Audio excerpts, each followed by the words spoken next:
Շնորհակալություն, Շնորհակալություն, հարգելի ներկայացուցիչ, դեմոկրատիա, օրենք, կարգապահություն կուսակցության ներկայացուցիչ, խնդրեմ 25 րոպե։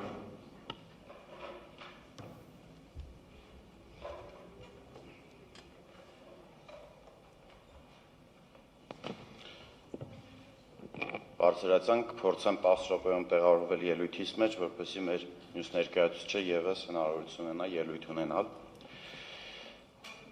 Իմ ելույթով կներկայացնեմ խախտումներ, որոնք մեր համոզմամբ հաստատվել են եւ ապացուցվել գործում առկա բավարար ապացույցներով։ Սույն դալիճում հաստատված են համարվել հետևյալ փաստերը. թվով 115 քրեական վարույթներ, յուրաքանչյուրն առանձին իրենց բազմակի դեպքերով եւ 100-ից ավել ընտրակաշարքի վերաբերյալ ուսումնասիրվող օպերատիվ հետախուզական փաստեր։ Նշված փաստերը անհերքելի են եւ հաստատվել են դատարանում։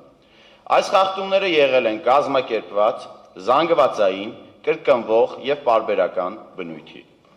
Նշված խախտումները հանգեցրել են Սահմանադրության 7-րդ հոդվածով ամրագրված սկզբունքների խախտման, ինչի պայմաններում հնարավոր չէ պարզել ընտրությունների իրական արդյունքները։ Կենտրոնական ընտրական հանձնաժողովը նշվածի մասով չի ձեռնարկել ոչինչ, մինչդեռ պարտավոր էր զանցանքի հատկանիշներով, հիմք ընդունելով վարչարարության հիմունքների եւ վարչական վարույթի մասին օրենքը, ընտրական օրենսգիր սահմանադրական օրենքը իր նախաձեռնությամբ հարուցել վարչական վարույթներ։ Ընտրական օրենսգիր սահմանադրական օրենքի շրջանակներում պետք է պարզեր այս փաստերի կապը կուսակցության կամ դաշինքի կամ վերջինիս падգամավորի թեկնածուի հետ եւ հաստատվելու դեպքում կիրառեր ընտրական օրենսգիր սահմանադրական օրենքով հետեւյալ սանկցիաներից որևէ մեկը. նախազգուշացում, տար առաջադրանք հանձնարարականի տեսքով կամ զրկեր կուսակցությանը մասնակցությունից ընտրություններին։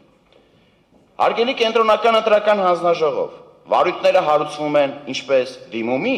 այնպես էլ վարչական մարմնի նախաձեռնությամբ։ Իսկ ձեր հայեցողական լիազորությունները վերաբերում են սանկցիաներին, այլ ոչ թե վարույթ հարուցելու ձեր պարտականությանը։ Դուք պարտավոր եք վարույթ հարուցել։ Այսինքն,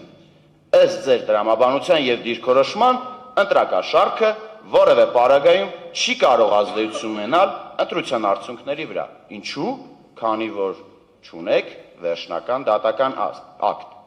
Իսկ եթե 1 տարի անց հաստատվեն այդ դեպքերը, դատական ակտով ինչ եք անելու, անբավեր եք ճանաչելու արդեն այս ընտրությունները, որոնք սահմանադրական դատարանը ուսումնասիրում է։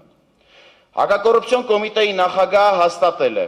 26 թվականի հունիսի 7-ին կայացած ԱԺ հերթական ընտրությունների նախընտրական ժամանակահատվածում